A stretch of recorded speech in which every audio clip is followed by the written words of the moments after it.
Welcome to the ADHD with Jenna podcast. Today we are diving into a bit of a bigger picture conversation about ADHD regulation, what it involves, what you need to consider to really make this last, make this impactful, and not just like a blip on the radar. We really want to do this work to a degree where it has knocked your system from the dysregulation track back to the regulated track. It's kind of how I see it. When we're dysregulated, we get stuck there. Right? Well, if you've been in fight or flight for so long, which I'm sure you have, we're going to talk about that in a little bit of why. It's this chronic stuckness in this dysregulated place.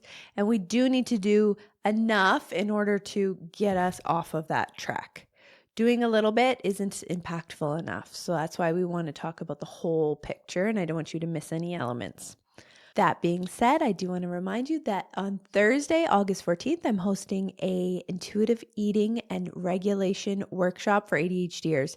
If you have a tricky relationship with food, whether that be tied in with body image, whether that's I don't eat all day and I binge all night, whether that be, you are an emotional eater and you find you're eating all the time and using food to soothe your dysregulation, we're going to work on that. I'm going to give you very straightforward and clear guidance as to what we need to work on to make that relationship with food healthier and more balanced.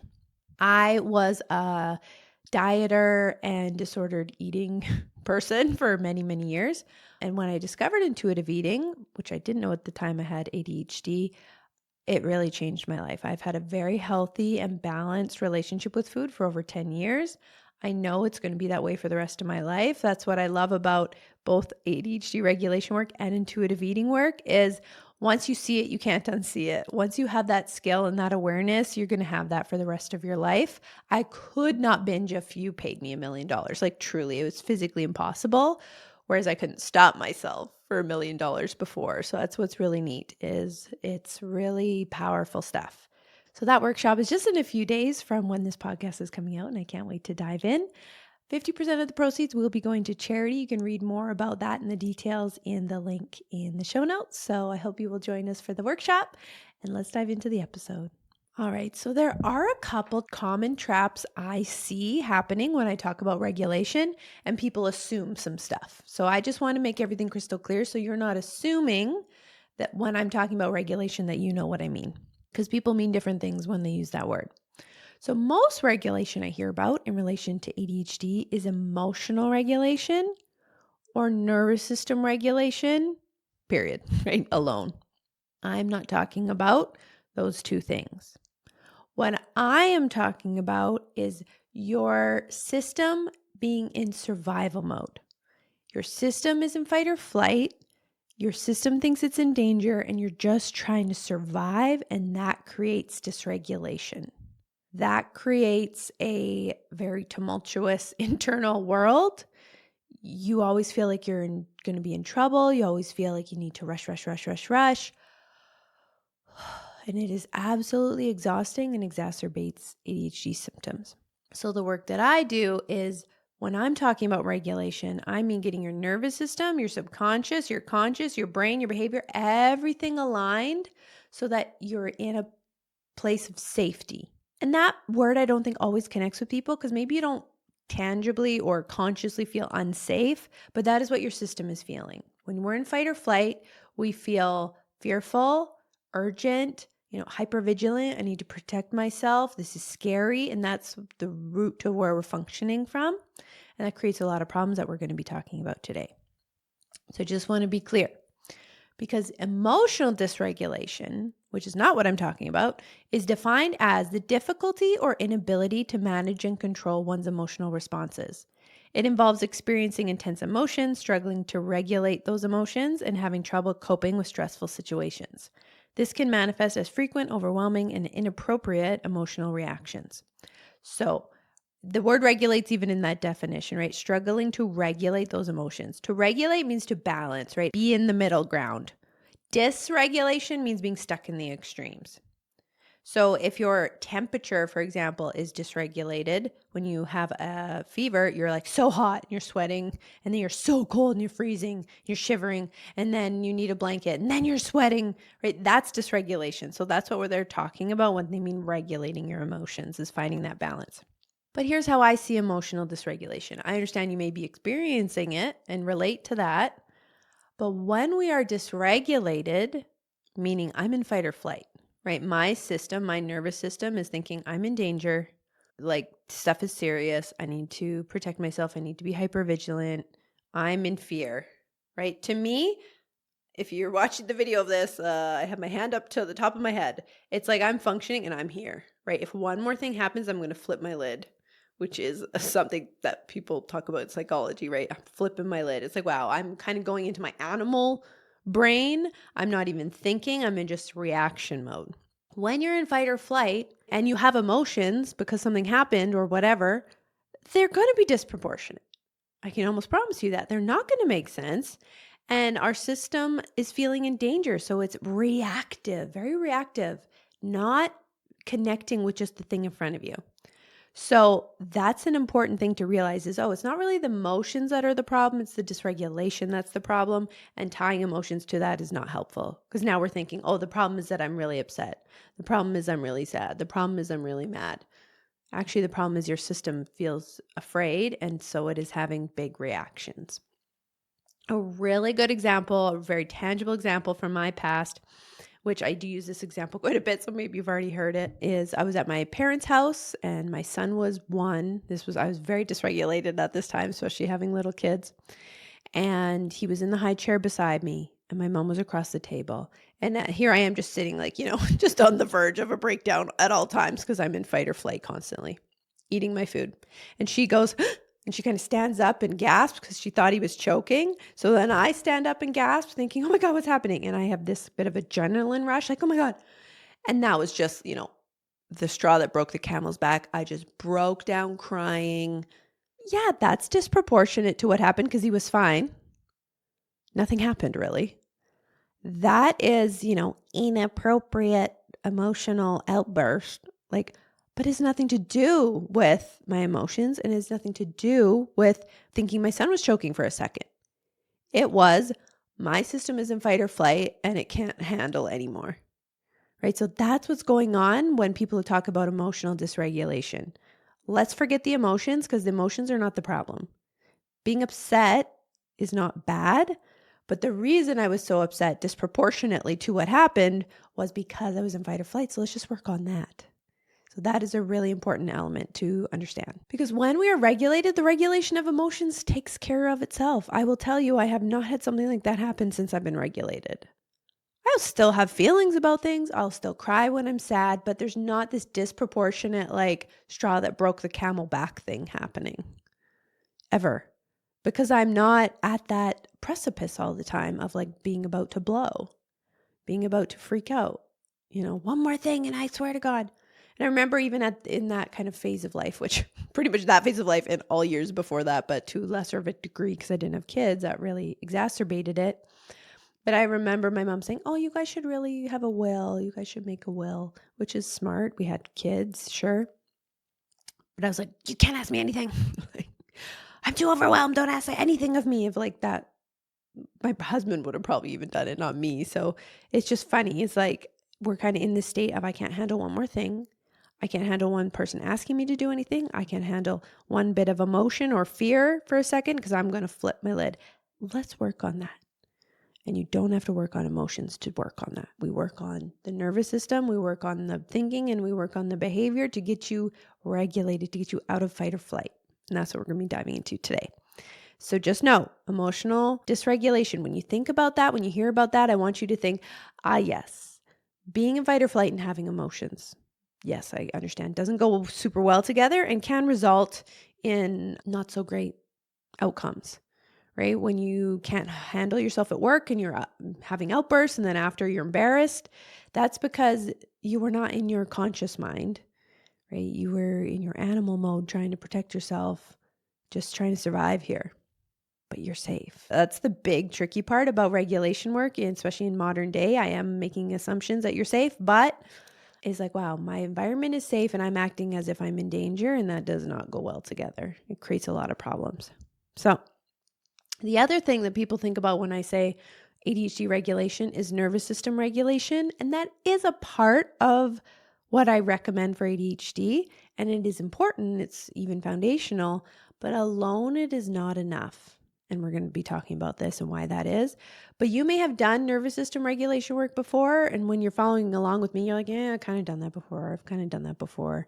Like, I hear you and I see that it would be helpful, but it didn't really do much for me. If you stopped at nervous system regulation, yeah, that's not enough to push your system over off of this track of dysregulation, right? Because it's very ingrained, very strong. So we need to be coming at it from quite a few different areas in order to make a big enough difference to get you out of that chronic state. So it is part of it, but it's not all of it. So if all you've been doing, is meditation, trying to take deep breaths and stuff, that's a great start. Good for you. But I don't even recommend meditation to my clients because someone in survival mode meditating can be very hard. So that's kind of like setting up for failure. Hard to do that long term. So let's dive into what I am talking about. We know I'm not talking about emotional dysregulation. I'm not just talking about nervous system regulation. So let's lay out what I mean when I say ADHD regulation. This is a more unique approach. And so I want you to have a clear vision of what it is. So first of all, the theory we are working from is you have both ADHD and you are in fight or flight. You are dysregulated. We need to understand that we have two things going on here. And why are ADHDers in fight or flight? Why are we dysregulated? Because we live in a neurotypical world. And over time, you have grown up, your brain has formed and grown in a world that doesn't really match up a lot of the time, like trying to put a round peg in a square hole all your life, right? It's just challenge after challenge after challenge. It might be small, right? I don't necessarily identify with the word trauma. And so I never really saw that for myself. I'm like, well, I'm not in fight or flight because I don't have trauma, capital T trauma. So you might not as well, but just know it's this constant poke, poke, poke of like, oh, did you forget that? Oh, you're not doing that right. Oh, you're so messy. Oh, your teacher bugging you about this. Oh, your parents getting mad at you about that. Poke, poke, poke, poke, poke. You being in that state all the time puts our defenses up. We become hypervigilant. We become defensive. We're trying to protect ourselves and their system goes into fight or flight. And it gets stuck there, right? Because it's quite chronic because those pokes are going to still keep coming, right? And someone in one of the workshops I did a few weeks ago said, death by a million paper cuts. I was like, exactly. Like, it doesn't have to feel like one profound thing happened to put you in fight or flight, but the fact that you're a neurodivergent person living in a neurotypical world is probably going to do that. And to this day, I have never met an ADHDer who is not also in fight or flight. And so we need to work on it. If you're in survival mode, that's going to make things so much worse. It exacerbates symptoms. Being in survival mode, being in fight or flight decreases executive functioning, which is the main thing we talk about when we're talking about ADHD symptoms. So that includes flexible thinking. We become more rigid in our thinking, more all or nothing thinkers, which creates a lot of problems. We have less emotional control, like I talked about. We have less impulse control because we're in such a rush. We're not calm, collected, and thinking things through. We're less able to be mindful. Organization skills go down. Task initiation goes down. Planning and prioritizing goes down. The reason all of these go down, we have less blood flow to the prefrontal cortex. That is part of the brain that is responsible for prioritization, planning, logical thinking, right? It's kind of more the part that makes us human, where we can imagine and we can plan and we can think and we can organize, whereas animals are just living in the present moment, kind of reacting, right? Where we can more sit back and plan and be mindful. But when you're dysregulated, that part of the brain is less blood flow. So you're actually biologically, technically, physically worse at that because your brain's not functioning in the way that it could. Self-awareness and self-monitoring goes down. So you're kind of just in reaction, not having that self-reflection as much. Think about how all those things affect you. And then I would also say overwhelm is increased when we're dysregulated. Paralysis is increased when we're dysregulated. All of these things happen. So it's a big deal, right? It's not nothing. And the reason I'm so passionate about this work is because this is a big deal, right? That's a lot of things that are being affected by being dysregulated, by being in survival mode. So if we can get you out of that mode and into a place of presence, safety, your system, everything feels okay, all that's going to go up. No, it's not perfect. Yes, you still have ADHD. Your brain is still different, but I think that's an awesome thing. And you probably will start to feel that more too when you're more regulated. So just know like this is impactful. If I could show you magically, I can't, but if I could show you, hey, look, this percentage of your symptoms and struggles is from because you're dysregulated, and this much is from your ADHD brain, you'd be very motivated to work on this because you'd realize, wow, a lot of my daily struggle is actually because I'm in fight or flight. That's why it's so important. But we call it ADHD, right? And a lot of professionals do, is they're not making this connection that neurodivergent people are dysregulated. And that is really causing a lot of issues and making it so much worse than it needs to be. So we need to really start latching onto that idea because that's going to give you enough oomph to do this work. This work is not easy. It's simple, but it's not easy because your system, your nervous system, your subconscious, your brain, all parts of you are really convinced that you're in danger, right? That's why it keeps acting the way it's acting. That's why it keeps doing what it's doing, even when it doesn't make sense, even when it hurts you, even when, you're not getting good results from it. It's thinking, well, we're still alive, so I just got to keep doing what I'm doing.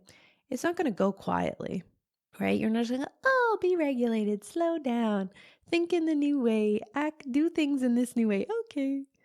If it was that easy, I could just tell you once and you would do it. But it's very challenging because your system's going to push back on you, and your nervous system, your subconscious, especially the parts of you that you don't have conscious control over, which is actually a very small part. You are going to have barriers. You're going to run into some struggles. And that's why I work with people longer term on this work, because we can get through it. We can get through the barriers. We can get past it and move on and be regulated, but it's not how it doesn't happen overnight. It's tough, but it's so worth it. So worth it. The good news is when we know that we're dealing with two issues instead of just one thing, we can see that regulation is something that can be worked on. I see it in myself. I am my best, success story just because I've been doing this the longest and I'm obsessed with it. The change I've seen in myself from dysregulated to regulated is like shocking. It's honestly very similar because I have my intuitive eating workshop this week. Very similar from how my brain changed and how my behavior changed going from disordered eating to intuitive eating. It's like, whoa, is this the same person? I can't believe that was me. Well, that's how I feel about this work. Like that dysregulated, frantic, overwhelmed person who had no idea what was going on inside of me. I had no awareness of kind of my own brain. I just knew it was hard, to now really seeing myself, really reflecting, really understanding what's going on, and then being able to do something about it and cope way better is so cool. So when you do this work, you will be more productive. You do not have to pay with productivity. I think some people think, I don't really care about regulation. I just want to get more done. How do you think you're going to do that? Not running around like a chicken with your head cut off. You're going to do that by being more regulated. You're going to be less stressed and enjoy life more. It is win, win, win, this work, truly. There is no downside. You do not have to pay by not being as successful or not getting stuff done. I'll tell you right now, in the past 2 years doing this work, I've been much more successful personally and professionally than any years before that, but I'm regulated. I'm slowing down. It's really quite cool. Okay, so when we're in fight or flight, we get stuck in the extremes, and this is what I call the dysregulation cycle. So you're in fight or flight, and in that space, you are going to be overwhelmed. Maybe you get stuck in paralysis. You may be frantic, very rushing energy. Oh my God, I got to get everything done right now. Who knows when I'm going to crash? Blah, blah, blah, blah, blah. Go, go, go, go, go. We have perfectionism, negative self-talk. It's very intense, whether that be inside your brain or physically. Might be a little bit of both, but no physical body can sustain that intensity. No physical body can sustain that intensity forever, so you will crash. It is inevitable. And then where, the cycles are inherently traps because now you haven't done anything all night or for a couple of days. So then when you kind of do come out of it, you're going to go back into fight or flight and go, go, go, go, go, go, go. Again, mentally or physically, you don't need to be rushing around being very productive to be in fight or flight. You might be in paralysis, but it's still like, I should really be doing all this stuff. There's so much to do. Why aren't I doing it? Do. And round we go. So that's the dysregulation cycle. I really want you to identify the extremes. Like I'm flinging into go, go, go, and then I crash into doing absolutely nothing. And then I fling back into, oh my gosh, I really should be doing stuff. Why aren't I doing stuff? Bah, bah, bah, bah, bah, and then crash. What we want is balance in regulation. That's really going to help a lot. So that's a lot of context to this work. But it's so important to understand why we're in dysregulation, how that's showing up, and why it's a problem so that you're invested in doing this work. Because if you're like, oh yeah, that'd be kind of cool. No, not going to cut it. You need to be like, oh my God, yeah, I can't do it anymore. I can't do it dysregulated anymore. That's how I felt with my eating. And that's how I created change, was like, can't do this. At some point, I don't care what the cost is. I can't, eat chicken and broccoli all day or eat too little and then binge every night. Like I'm so exhausted. I can't do it one more day. So I'm going to have to figure it out. You kind of want to get to that place with this work too. You don't have to, of course, you don't have to hit rock bottom, but if you are fed up of like, I am so exhausted, I cannot do this go, go, go crash thing anymore, you're really going to have a lot of strength to do this work. And look, it's not that scary. It's not that hard. It's quite gentle work, but it is more long-term work. So that's, I think, the hardest part of it, but it is quite gentle and small and simple in nature. Okay. So in the work I do with people, we are diving into finding more balance and sustainability instead of flinging from those extremes. And a couple analogies I think that can help you connect to your experience and why it's so much better to be balanced is one, when you're sick, when you're so hot, you're sweating, and then you're so freezing cold and you're shivering, you need a blanket, and then you're sweating again, and then you got to kick the blanket off. That's kind of what you're doing when you're dysregulated, right? All or nothing. Way this way and then way the other way and then redirecting all the way back. God, imagine living like that your whole life. Exhausting. Another good analogy would be a car overcorrecting from like one shoulder to the next, or it's like, it's in this ditch. I gotta go this way. And then you fall into the other ditch. Gotta recorrect. And then you're in the other ditch and back and forth and back and forth. You're technically going to get down the road, maybe. Hopefully you'll still get down the road, but it's going to take a lot more energy. It's going to be a wild ride. It's going to be pointless, right? What's the point of doing that when you could just go down the road straight? Right? Puttering down the road on the smooth pavement. That's how I want to live. And I'm going to get further. I'm going to get there quicker. And I'm not going to be exhausted when I arrive. I really want you to think of living life that way. Imagine everywhere you had to drive, you swerved from one side of the road to the next the whole way there. Like it sounds so silly when we give it an analogy, but that's what we're doing when we're dysregulated. I'm up, I'm down, I'm all, I'm nothing, I'm over here, it's urgent, and now I'm avoiding it, and now I'm procrastinating, and now I'm running around with a chicken my head cut off. Oh, exhausting. So we're going to find that balance together. And we do that through 3 types of regulation. Here is the main areas you are going to want to consider as you move forward. So the first is nervous system regulation. And that is what I talked about that other people talk about, but this is the roots of the tree. But nervous system regulation is the root. So when your system is dysregulated, it's like we have an issue at the root, right? And who doesn't want to solve the root of the problem, right? So that's the root. My system that is not conscious, it's not aware of what's really happening. It knows what I'm doing, and it knows my stress levels, and it knows how I'm feeling. And it's computing that as we must be in life-threatening danger. Oh my God, this is really scary. I'm going to trigger into fight or flight. And that's fight, flight, freeze, fawn. That includes all of those. So fight would be, irritability, being snappy, rushing, being aggressive, being angry. Flight, avoidance. I just simply will not do what, is causing me stress because we think it's a bear. And yes, avoiding the bear in the forest is a very smart way to survive.